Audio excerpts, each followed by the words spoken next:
Salut à toi et bienvenue sur la chaîne.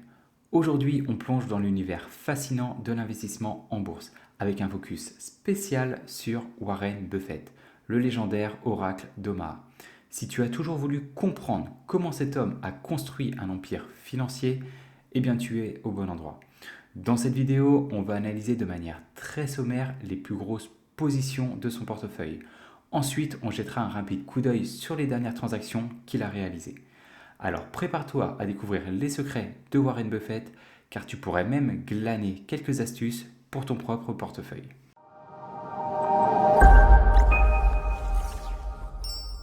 Salut, c'est Max, bienvenue sur la chaîne. Bon, sans plus attendre, on va commencer l'analyse du portefeuille de Warren Buffett. Donc si tu ne connais pas cette personne, Warren Buffett, c'est l'un des plus grands investisseurs actuels de ce monde. C'est le gérant de la société d'investissement Berkshire Hathaway et ancien associé de Charlie Munger. Bon, du coup, c'est parti. Donc déjà, le fonds d'investissement Berkshire Hathaway a quasiment 350, hop, juste ici, 350 milliards d'actifs sous gestion. Alors, au niveau de ses plus grosses positions, sans surprise, Apple représente sa plus grosse position avec quasiment 43% de son portefeuille. Donc on va aller regarder déjà Apple pour voir est-ce que c'est une bonne entreprise qu'on pourrait nous posséder en portefeuille. Donc Apple, comme on peut le voir ici, donc c'est une société qui a toujours une croissance de son chiffre d'affaires. Ça c'est nickel. Toujours une croissance de son résultat net. Ça c'est bien. Et encore une fois, toujours une croissance de son free cash flow. Ça c'est parfait. Comme je le répète régulièrement dans les vidéos, voir une croissance du résultat net, c'est bien. Cependant, attention, le résultat net, c'est un indicateur qui peut être facilement manipulable par les experts comptables. Le free cash flow, lui, quant à lui, peut aussi être manipulé par les experts comptables, cependant, c'est bien plus compliqué. Et le free cash flow, c'est une métrique qui est très importante parce que c'est vraiment le sang de l'entreprise et vous allez pouvoir réaliser 5 choses avec. Vous allez pouvoir soit distribuer un dividende, soit rembourser vos dettes, soit réinvestir en vous-même, soit réaliser des acquisitions, donc acheter de nouvelles entreprises, soit autrement racheter vos propres actions. Donc vraiment, c'est une métrique importante qu'on veut qu'elle soit en augmentation d'année en année. Ensuite, au niveau des indicateurs de rentabilité, regardez à quel point ils sont exceptionnels pour Apple. Avec ici un ROA de plus de 28%, un ROE de 160% et un ROIC, donc la métrique la plus importante, qui est supérieure à 40%. Moi, ce que je recherche, c'est vraiment des entreprises qui ont des indicateurs de rentabilité d'au moins 12%. En gros, rapidement, pour t'expliquer le ROIC, c'est quand l'entreprise injecte 1 euro, elle en récupère ici, par exemple, au cours des 5 dernières années, 42 centimes. Donc, ce qui est tout simplement énorme. En plus, l'entreprise est faiblement endettée puisque sa dette long terme peut être remboursée en un peu plus d'un an de free cash flow. Nous, ce qu'on souhaite, c'est vraiment que cette entreprise puisse rembourser sa dette long terme en au maximum 5 années de free cash flow. Donc là, c'est nickel, rien à dire sur cette entreprise. Et en plus, pour couronner le tout, l'entreprise rachète régulièrement ses propres actions. Donc ça, c'est parfait. C'est vraiment le genre de société qu'on veut posséder en portefeuille. Maintenant, qu'est-ce que pensent rapidement eux les analystes? Ils s'attendent déjà à ce que le bénéfice par action passe de 6,73$ à un peu plus de 10$ en septembre 2028. Ok. Et au niveau de son chiffre d'affaires, ils s'attendent à ce qu'il augmente ici. Bon, comme on peut le voir, allez, on doit être aux alentours des 5 à 6% environ. On ne va pas trop se fier sur les 2 dernières années, là, 2027-2028, pardon, parce qu'il n'y a uniquement que 4 analystes. Donc c'est probablement peut-être les analystes les plus optimistes qui ont indiqué ces taux de croissance. Donc allez, on va partir nous sur du 5-6% de croissance du chiffre d'affaires. Ok. Donc, à quel prix on pourrait nous acheter cette entreprise? Donc, on a vu entre 5 et 6%, donc moi je vais partir sur du 4, 6 et 8. Maintenant, au niveau des marges nettes, bon, les marges, on voit qu'elles sont en augmentation d'année en année. Moi, je vais partir 23, 25, 27. Ok. En niveau des marges sur le free cash flow, donc là, les marges sur le free cash flow sont supérieures aux marges nettes, donc ça, c'est bien, c'est ce qu'on aime voir. On va partir ici, nous, sur du 25, 26,5, 28. Ok. Maintenant, au niveau du PER et UPCF, ça, on va pouvoir l'ajouter en fonction de deux indicateurs. Est-ce qu'il y a une forte croissance du chiffre d'affaires? Bon, là, des croissances entre 4 et 6%, c'est pas grand-chose. Maintenant, est-ce qu'il y a un fort retour sur les capitaux investis? Bah là, pour le coup, oui.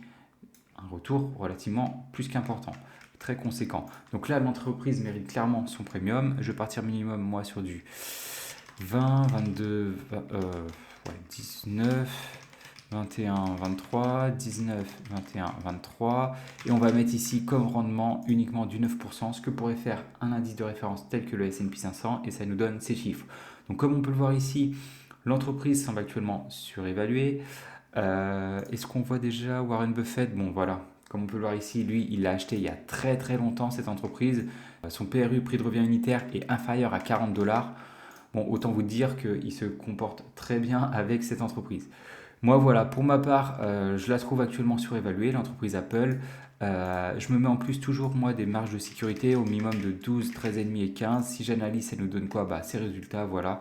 Donc moi, concrètement, Apple, c'est une entreprise que j'aime bien, qui est plutôt pas mal. Cependant, elle est actuellement surévaluée et donc moi, je ne rentrerai pas en position sur cette entreprise tant qu'elle n'aura pas chuté aux alentours des 110 dollars. Ok. Maintenant, au niveau de la seconde position de Warren Buffett, c'est Bank of America. Alors cette entreprise, autant vous dire que je ne vais même pas en fait l'analyser. Pour quelle raison? Tout simplement qu'en fait, les entreprises dans le domaine bancaire, on ne les analyse pas de la même façon que les autres entreprises. Et pour ma part, je ne suis pas assez calé dans ce domaine pour vous dire quoi que ce soit. En gros, par exemple, le plus important pour une entreprise, c'est s'assurer qu'elle ne fasse pas faillite. Et pour s'assurer qu'une entreprise ne fasse pas faillite, il faut qu'elle ait assez d'argent de côté. Ce qui peut se passer, c'est si un jour, il y a un grand nombre de clients qui décident de retirer en même temps leur argent, eh bien, il se peut que la banque, si elle n'a pas assez de fonds propres, il se peut que la banque ne soit pas en mesure de redonner l'argent aux clients qui avaient initialement prêté. Et dans ce cas-là, c'est là où commence à y avoir la faillite de la banque. Donc il y a plusieurs indicateurs à regarder au niveau des banques. Moi personnellement, je ne suis pas assez calé là-dessus, donc je ne vais pas l'analyser. Donc à la place, on va analyser l'entreprise American Express, donc la deuxième et la troisième qui sont Coca-Cola. Donc pour American Express, c'est une entreprise qui est, on va dire, similaire à Visa, Mastercard, mais en plus qui a quelques services additionnels. Donc elle fait un peu aussi de banque, mais aussi un peu de gestion de patrimoine, d'assurance, etc. Donc c'est une entreprise qui est relativement bien diversifiée. En revanche, la particularité d'American Express, c'est une société qui a en fait des clients haut de gamme, donc des personnes avec des hauts revenus. Donc généralement, en fait, quand vous commencez à traiter dans du haut de gamme, généralement l'entreprise se porte plutôt bien. C'est comme pour être par exemple les entreprises du luxe en France. Donc, American Express, donc déjà, il y a une croissance de son chiffre d'affaires. Ok, une croissance de son résultat net et une croissance de son free cash flow. Parfait. L'entreprise rachète régulièrement ses actions, ça c'est nickel. Les indicateurs de rentabilité, là ici, on va dire que c'est relativement mitigé, mais là attention parce que l'entreprise évolue aussi dans le domaine bancaire, donc c'est pas son cœur de métier, mais elle en réalise une partie. Et généralement, les indicateurs de rentabilité pour ce genre d'entreprise sont relativement faibles. Donc là, on voit ici un ROA de moins de 4%, un ROE de 32%, ça c'est bien pour le coup, et un ROIC ici de entre 9 et 11%. Nous, ce qu'on souhaite généralement pour les entreprises, c'est avoir ces indicateurs au-dessus des 12%. Cependant, voilà, vu que c'est une entreprise qui évolue un peu à la fois dans le domaine bancaire, c'est compliqué en fait de l'évaluer uniquement sur ces indicateurs de rentabilité. Ensuite, l'entreprise, comme on peut le voir ici, par rapport aux entreprises qu'on analyse régulièrement, l'entreprise semble un peu trop endettée. Cependant, ce qu'il est très important de comprendre, c'est qu'une entreprise, vu que American Express évolue dans le domaine bancaire, en gros, à chaque fois qu'un client dépose de l'argent sur ses comptes, donc des comptes d'American Express, en gros, c'est compté comme une dette au niveau du bilan comptable. De toute façon, je peux même vous le montrer normalement. Où est-ce qu'on peut le voir ici? Donc voilà, là, on est sur l'ensemble de ces dettes. Et voilà, total deposit 129 milliards. 129 milliards sur sa dette long terme qui est de 183 milliards. Donc là, c'est compliqué, on va dire, de savoir réellement quel est l'endettement de cette entreprise. Mais bon, ici, il n'y a rien de bien inquiétant. On est à 15. Si je prenais une entreprise, tiens, comme Bank of America, je pense qu'on est à beaucoup plus. Bank of America, on serait à, voilà, on serait à 110. Donc là, 15 comparé à 110, c'est quand même bien meilleur. Maintenant, qu'est-ce que pensent les analystes? Eux, ils s'attendent à une croissance du bénéfice par action passant de 12,53 $ à 14,68 $, ok. Et une croissance aussi du chiffre d'affaires, allez, on est aux alentours des 8% annualisés, ok. Donc maintenant, on va essayer de trouver un prix d'achat idéal. On va partir nous sur du 5, 7, 9. Au niveau des marges nettes, bah là, relativement constante, entre 14 et 15. Donc 14, 14,5, 15. Maintenant, sur les marges sur le free cash flow, donc là, voilà, les marges sur le free cash flow sont différentes des marges nettes. Moi, je vais partir ici sur du 22, 24, 26. Maintenant, sur le PER ou le PCF, bon, encore une fois, est-ce qu'il y a une forte croissance du chiffre d'affaires ici? Pas forcément, mais bon, c'est pas mauvais non plus. Est-ce qu'il y a un fort retour sur les capitaux investis? Non, mais bon, encore une fois, c'est une entreprise un peu dans le domaine bancaire, donc c'est un peu plus compliqué. Cependant, c'est une entreprise de renommée qui possède des clients haut de gamme, donc elle mérite quand même ce premium. Moi, pour ma part, je vais lui donner ici du 17, 19, 21, 17, 19, 21. On va mettre juste du 9% pour l'instant, on analyse. Comme on peut le voir ici, bah, actuellement, vous pouvez acheter l'entreprise tous les jours. Cependant, ici, moi, il faut toujours se fixer une marge de sécurité parce qu'on n'est jamais sûr de ce qui se passera dans le futur. Cependant, voilà, en mettant ces marges de sécurité, et bien, comme on peut le voir ici, si vous vous focalisez sur les marges nettes, et bien, l'entreprise serait actuellement surévaluée pour les estimations pessimistes et réalistes. Par contre, dans tous les autres cas, si vous vous fiez aux marges sur le free cash flow ou aux marges nettes pour les estimations optimistes, dans ce cas-là, vous pouvez acheter l'entreprise et réaliser un rendement d'au minimum ici, par exemple 15%.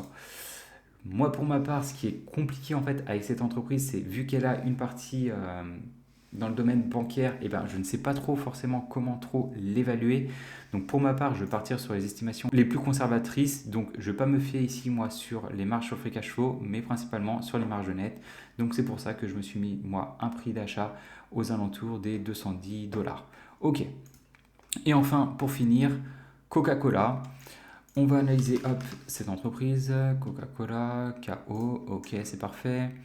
Donc, tac, ici. Donc, c'est une entreprise qui a toujours une croissance de son chiffre d'affaires, nickel. Une croissance de son résultat net et une croissance de son free cash flow. Encore une fois, le free cash flow qui croît plus vite que le résultat net, ça c'est nickel.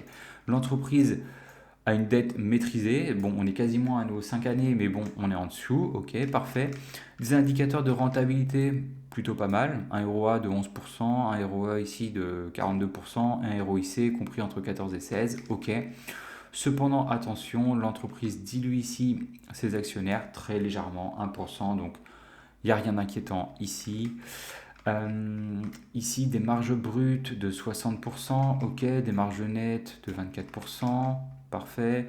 L'entreprise paye un dividende à ses actionnaires de quasiment 8 milliards, ce qui correspond ici à un rendement de quasiment 3%, ok. Est-ce que ce dividende est pérenne ou non dans le temps? Bah, on va regarder ça rapidement. Donc 7,95 divisé par le free cash flow moyen ici qui est de 9,48. On est ici, si on fait un x100, on est ici à 83%, quasiment 84%. Donc là, attention, on ne peut pas dire que le dividende de Coca-Cola est pérenne dans le temps.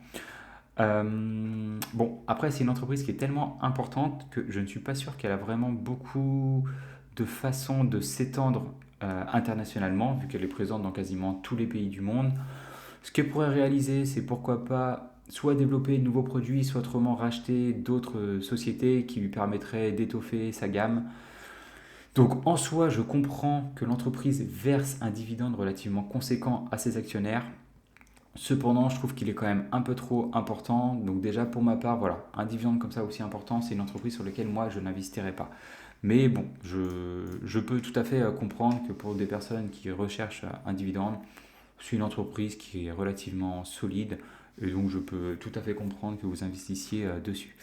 Maintenant, au niveau des analystes, eux, ils s'attendent ici à une croissance du bénéfice par action passant de 2,89 $ à 3,86 $, ok. Et une croissance de son chiffre d'affaires, allez, on doit être aux alentours des 4% annualisés environ, ok.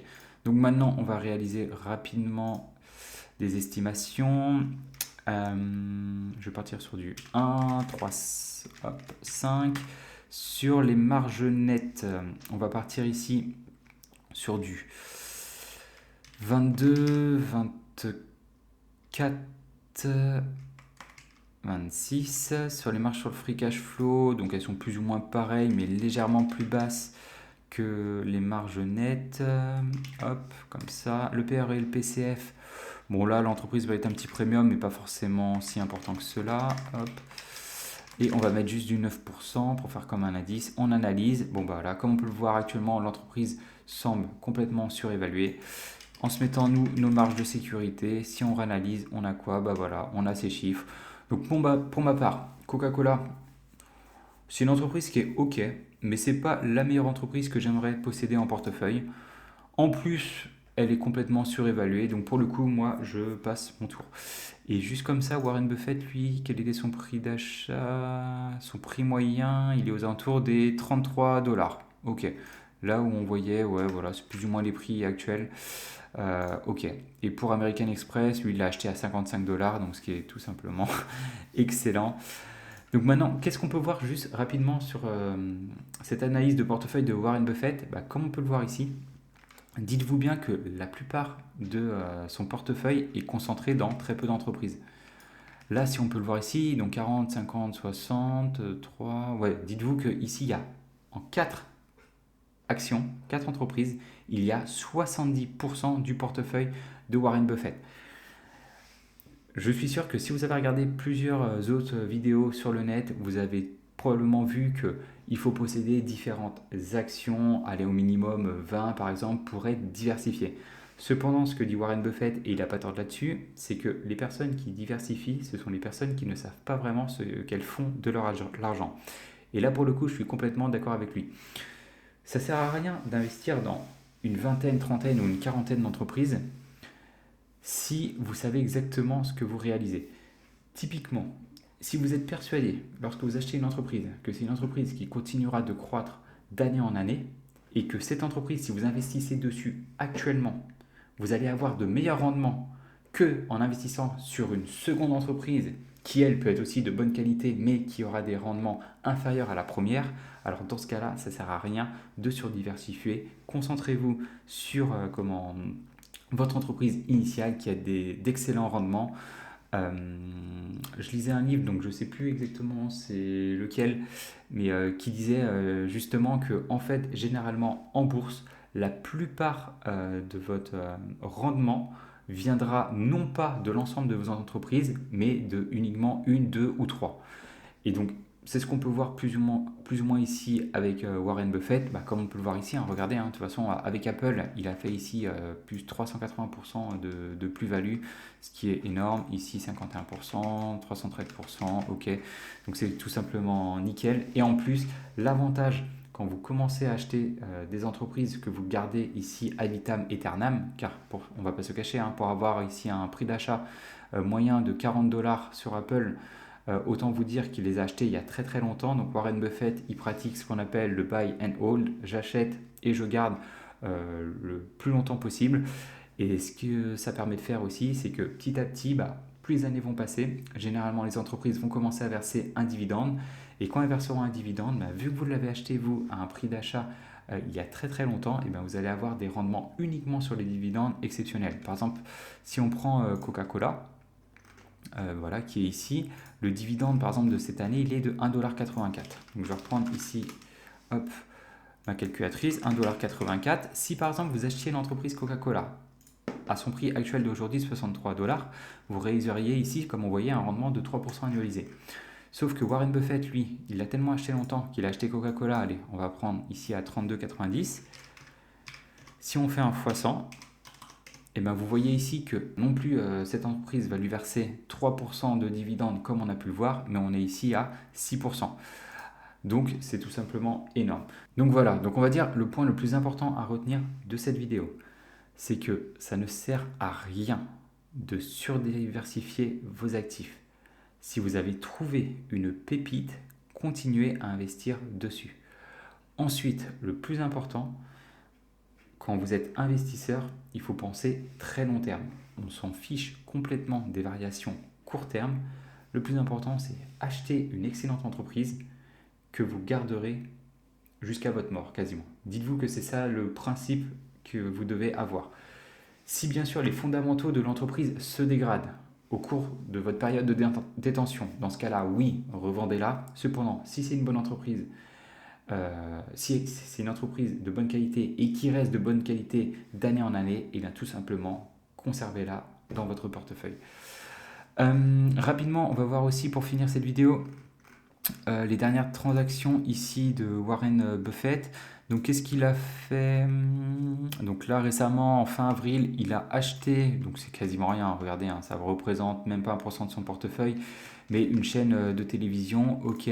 Il a vendu ici par contre 12% de ses actions d'Apple. Dites-vous bien, quand un investisseur achète une action, son seul but, c'est de se faire de l'argent. Cependant, quand un investisseur décide de vendre une action, ce n'est pas parce que l'entreprise est surévaluée ou de mauvaise qualité. Il peut y avoir différentes raisons et donc vous ne pouvez tirer aucune conclusion d'une vente d'un actif. Il a vendu quasiment toute sa participation dans une chaîne de télévision Viacom. Donc ces entreprises, les deux entreprises-là, je ne les connais pas du tout personnellement. Ok, qu'est-ce qu'il a fait? Il a racheté du Chubb, ok. Il a vendu complètement sa position dans HP, pourquoi pas. Et qu'est-ce qu'il a fait? Il a vendu 2% de ses actions Chevron, ok. 6% de ses actions LPX, donc c'est un producteur de bois, lui, Chevron, c'est un producteur de pétrole. Et il a vendu des parts de participation ici dans Sirius. Donc je ne sais pas ce qu'ils font, probablement qu'ils construisent des satellites. Et pareil, il a augmenté sa part de participation dans Occidental Petroleum, donc qui est pareil, un fournisseur d'énergie pétrolière et de gaz naturel. Ok, donc voilà, donc c'était Maxime, j'espère que tu as apprécié cette vidéo. N'hésite pas toi à me dire en commentaire si tu possèdes une de ces entreprises-là qu'on a pu voir et qu'est-ce que tu penses toi de Warren Buffett. Au cours des dernières années, il y en a plein qui ont commencé à le critiquer en disant qu'il n'était plus dans le coup, il achetait toujours des vieilles entreprises qui ne rapportaient rien. Cependant, ça reste toujours un des meilleurs investisseurs au monde. Donc n'hésite pas toi à me dire dans les commentaires ce que tu penses de ce gars. C'était Maxime. Dans tous les cas, on se retrouve dans une prochaine vidéo. Ciao!